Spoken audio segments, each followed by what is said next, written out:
Now we reach hydralazine. Hydralazine is a potent vasodilator that acts primarily in arteries and arterioles with no effect, this is very important, on the veins.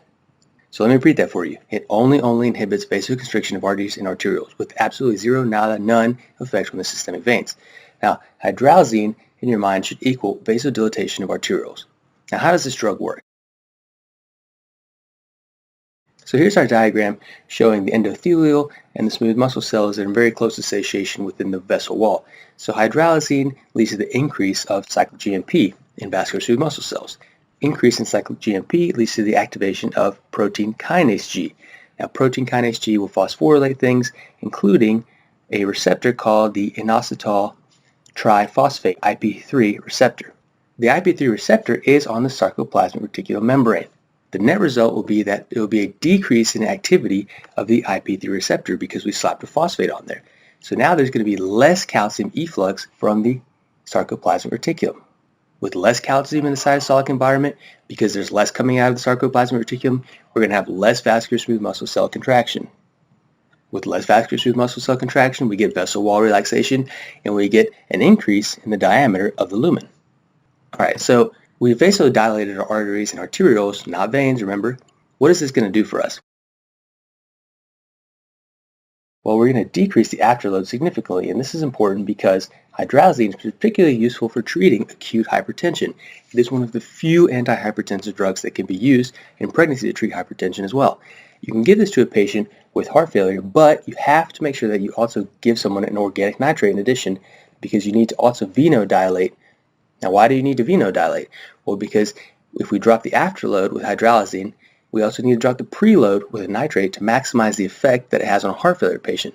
If the patient is not in heart failure, then you usually give a beta blocker at the same time as hydralazine. Now, why do we do this? Well, we need to inhibit the baroreceptor reflex. Why do we need to inhibit the baroreceptor reflex? Well, we gave them hydralazine, which caused a huge drop in the afterload. The stretch receptors in the aortic arch and the carotid sinus are going to sense this change in pressure and activate the baroreceptor reflex. The baroreceptor reflex includes an increase in the sympathetic nervous system outflow. This is because your brain does not like quick drops in blood pressure. If you try to compensate by increasing the blood pressure, by increasing the cardiac output, with an increase in contractility and heart rate secondary to sympathetic nervous system activity, we need to block this, and we do it by giving a beta blocker. We want to prevent that reflex tachycardia. Now, do you think you want to give hydralazine to someone with angina or coronary artery disease? No way. Their myocardium is already going to be struggling to get adequate blood flow to all those cells. This is the reason why they have angina in the first place. If you give them hydralazine and activate the baroreceptor reflex, the oxygen demand will increase, and this is going to be a problem. This is a terrible idea considering that they already are using up all the oxygen from the blood that is barely being delivered in enough quantities through the atherosclerotic coronary arteries. Some of the other toxicities or side effects are due to the mechanism of action of this drug. Remember, that is vasodilatation of arteries only. The side effects are fluid retention, nausea, and headache. All of these are due to arterial vasodilatation in certain organs. Examiners will expect you to know that vasodilatation of the meningeal arteries produces headache, sometimes seen when taking hydralazine. Now, one of the big ones that you need to definitely know about this drug is a drug-induced lupus-like syndrome. Now, what is the antibody you look for in the serum to determine that the lupus is a consequence of a drug? Super high yield, these are anti-histone antibodies. Now, there's a reason for this. Some people that take hydralazine also happen to be slow acetylators. By slow acetylator, I mean that they have decreased activity of the hepatic enzyme N-acetyltransferase. Remember, acetylation is responsible for phase 2 of clearing drugs via hepatic metabolism. If you can't metabolize the hydralazine in the liver fast enough, other parts of your body are now going to have a shot at breaking down the hydralazine. Who's going to break it down? Activated leukocytes. So white blood cells will attempt to break down hydralazine with enzymes such as myeloperoxidase. When you're using methods like this, such as in white blood cells, you start breaking down hydralazine into very reactive instead of the neutral products that would be excreted via normal hepatic catabolism. So these abnormally formed metabolites are highly charged and will bind to proteins. Our immune system will then see these weird metabolites bound to cellular proteins.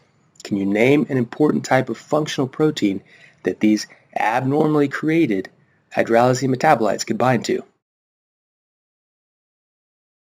A histone. All of these little X's represent abnormal hydralazine metabolites sticking to the histones. Our immune system is going to recognize the hydralazine metabolite in addition to the histone as a foreign antigen, and then plasma cells are going to start making tons of antibodies directed against this processed antigen. This is how we get anti-histone antibody production. Now, what's the other drug in this cardiology section that can also cause lupus-like syndrome? This is the antiarrhythmic drug procainamide. This is extremely high yield. You have to know these. All the drugs that cause a lupus-like syndrome are high yield because they can confuse you with normal lupus. Now, for your step 1 exam, you have to know these. Say them to yourself over and over again. Hydralazine and procainamide cause a lupus-like syndrome. So now we move on to hypertensive emergency. This is when someone is presenting with an outrageous blood pressure plus clinical signs of elevated pressures. So let's first discuss sodium nitroprusside. Now here's an image of it. For the record, I did not like organic chemistry, but showing the structure of this drug explains its mechanism and the side effects. This drug can basically be described as iron in the center with 5 bonds. 4 of them to cyano groups, and this is carbon to nitrogen bonds. You can see there are 4 of these. And the last one is a nitroso group up here up top. This is a nitrogen triple bound to an oxygen. The nitroso group kind of looks like a nitric oxide, and that's exactly how it works. You bet. This is why it's so fast acting. These nitroso groups are going to pop off the nitroprussides, and we get immediate increases in nitric oxide. This will lead to an increase in cyclic GMP, and it leads to vascular smooth muscle cell relaxation. This helps drop the patient's blood pressures immediately. Now, why do we need to be concerned about cyanide toxicity? Well, look at all these cyano groups on the molecule. How is cyanide toxic? Flashback to the biochem section. Test question writers love biochem, so anytime they can quiz you on it, they're going to do it. So do you see the structure here, cytochrome C? Cytochrome C oxidase is the target of cyanide. Remember this. C for cyanide, C for cytochrome C oxidase. Cytochrome C's job is to transport electrons from complex 3 to complex 4. This is key in the process of aerobic respiration. So the patient that gets nitroprusside finally has a lower blood pressure, but then all of a sudden they start exhibiting a decrease in consciousness. They get very weak, they get a headache, and they're confused. No, we just made them better. What happened? Well, the cyano groups from the nitroprusside led to cyanide toxicity. Our patient is showing signs of cellular hypoxia because we inhibited cellular respiration by blocking the function of cytochrome C. Now, how do we treat cyanide toxicity? We give them thiosulfate. Now another drug that can be used in hypertensive emergency is phenoldiprem.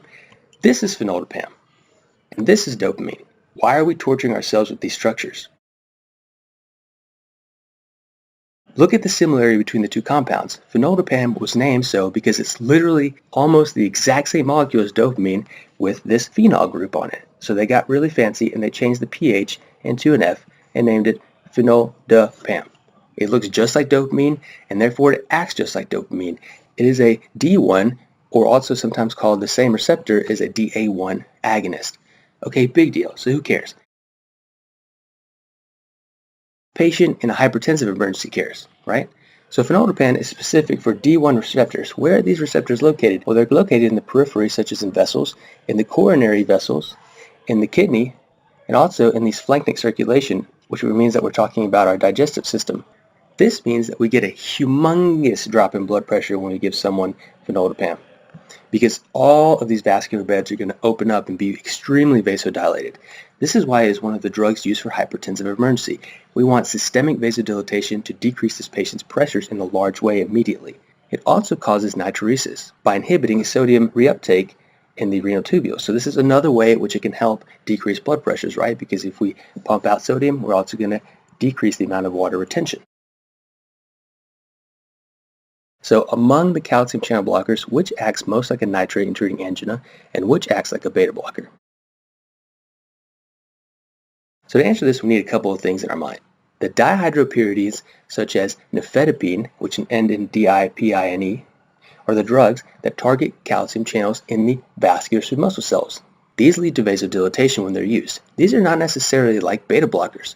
Which ones act like beta blockers? Well, the non-dihydropyridines act like beta blockers. Remember, these are verapamil and diltiazem. Verapamil is the classic one. It loves to block calcium conductance in tissues that are heavily dependent on calcium channels for conductance. We're talking about the SA and the AB node. This is extremely high yield. So here are the answers. Nifedipine causes vascular smooth muscle cell relaxation because it is a dihydropyridine. Verapamil is very cardioselective. This is more an antiarrhythmic. Let's talk about 3 drugs that belong to the nitrovasodilator group. We have isosorbide mononitrate, isosorbide dinitrate, and nitroglycerin. These are named so because of how many nitrate groups they have. So here's isosorbide mononitrate with 1 nitrate group, here's isosorbide dinitrate with 2 nitrate groups, and then nitroglycerin has 3 slapped onto a glycerin molecule. Dude, why do we keep seeing all these chemical structures? Well, it's because the nitrate groups we have circled on all of these explains their names and also explains why they have the same mechanism of action. So whenever you give a patient one of these drugs, these nitrate groups that we just circled on those chemical structures are going to be liberated as nitric oxide. So the eventual increase in nitric oxide induces soluble guanylyl cyclase in vascular smooth muscle cells, and it tells it to make more cyclic GMP. So we get tons of cyclic GMP, and this leads to the vascular smooth muscle cell relaxation. Remember, the nitrates cause significant venodilatation, as opposed to hydralazine, which causes mainly arterial vasodilatation. Now, if you give your patient too much of these nitro drugs, there can be a significant amount of arterial vasodilatation as well. When you have these side effects, you're mainly going to see it in the facial and the meningeal vessels. Remember, the facial vessels is going to cause flushing, and then in the meningeal vessels, you could potentially cause a headache. The dizziness can be attributed to the hypoperfusion from a drop in blood pressure. So let's talk about why we use these drugs and how we use them in the treatment of angina. So in the treatment of angina or acute coronary syndrome, why is it important to decrease the preload by giving a venodilator such as nitroglycerin? Remember, there's an equation that's important. This is venous return equals right atrial pressure minus the venous pressure. So venodilation causes an increased capacitance of the venous vasculature. What does that mean? It means that we're going to drop the venous pressure because the veins are bigger and they can hold more blood. So a decrease in the venous pressure means there's going to be a decrease in venous return. This is our preload. By decreasing the volume of blood returning to the heart, we decrease the wall tension, right? And by the law of Laplace, this is going to decrease the amount of ATP required by the myocardium. This helps decrease myocardial oxygen demand. All right, so why do we give patients suffering from pulmonary edema nitrates? Same concept. We need to decrease the amount of blood returning to the right side of the heart so the pulmonary vasculature won't be overloaded. It doesn't want as much blood because it can't handle it. We need to drop the pulmonary vasculature hydrostatic pressure. All right, so now what about the toxicities of these drugs? What is this thing called Monday disease besides that no one likes Mondays? So people that work in nitroglycerin manufacturing factories can actually be exposed and inhale and absorb these nitrates via the nasal mucosa. Now why is that a problem? Well, during the work week, Monday through Friday, which nobody likes, we have 5 days of exposure via the nasal mucosa and the lungs to these agents. They go home and then Friday, Saturday, Sunday, they have a good time. There's no exposure to work, no exposure to these nitrates. Over the weekend, Friday, Saturday, Sunday, they lose this tolerance that they've built up throughout the work week.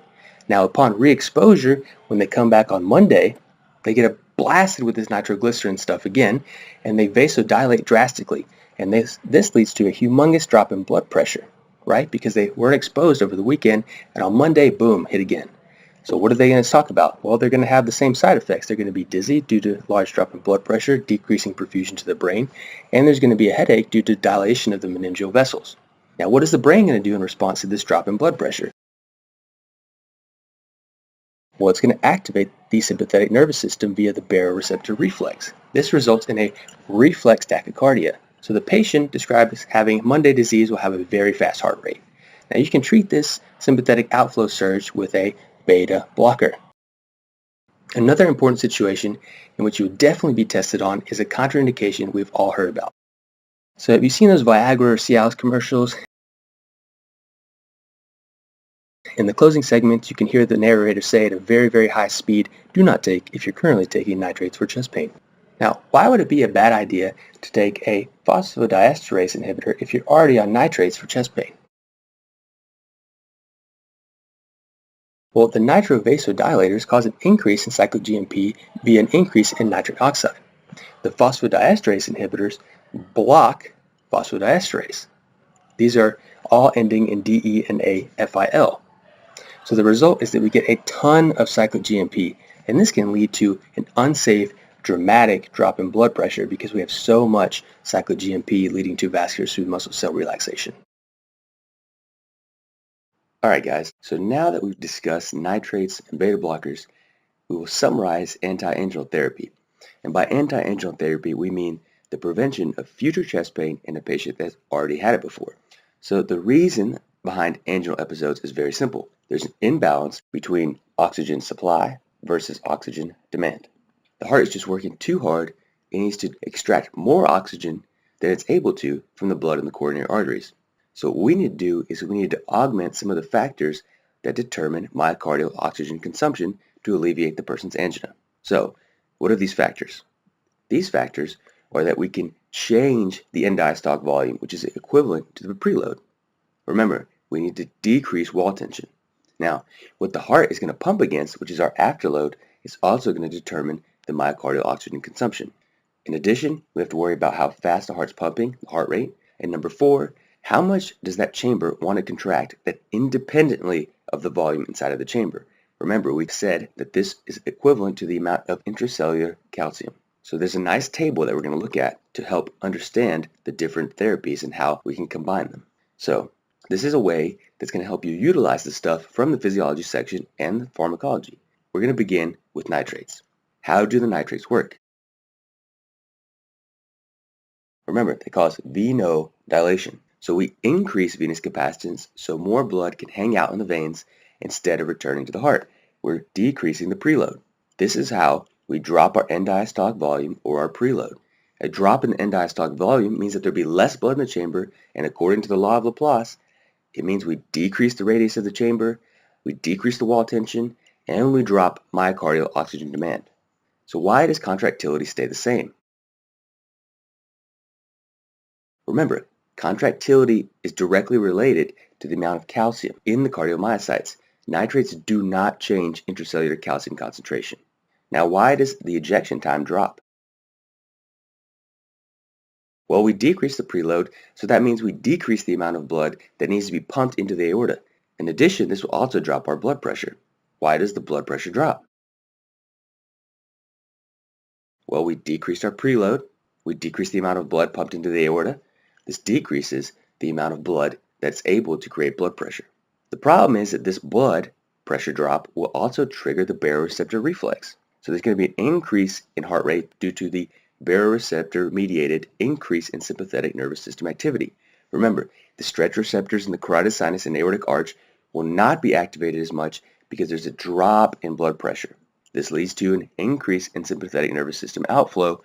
The response will be bind to beta-1 receptors in the heart to increase heart rate and to increase contractility. All right, now let's talk about beta blockers. Beta blockers really don't have that much effect on end diastolic volume unless you use one like carvedilol. Now, why does carvedilol have an effect on end diastolic volume? Well, carvedilol also blocks alpha-1 receptors. We use heart-specific beta blockers because we want to specifically target beta-1 receptors. Antagonizing beta-1 receptors on pacemaker cells in individual myocytes leads to a decrease in cyclic AMP. From the beta blockade, this significantly drops the rate at which the funny channel is responsible for setting the heart rate open. This is why we drop the heart rate. The drop in cyclic AMP also leads to a drop in contractility. Now, beta blockers intrinsically decrease the ability of cardiac cells to increase intracellular calcium. This is the reason behind the drop in contractility. This also increases ejection time because it takes longer to pump blood out of the ventricle. Notice how ejection time goes up compared to ejection time being decreased in the nitrate group. Now, the combination of a drop in heart rate and a drop in contractility leads to a significant drop in blood pressure. Now let's talk about using nitrates in combination with beta blockers. These are mainly used together because nitrates drop the blood pressure and subsequently trigger the baroreceptor reflex.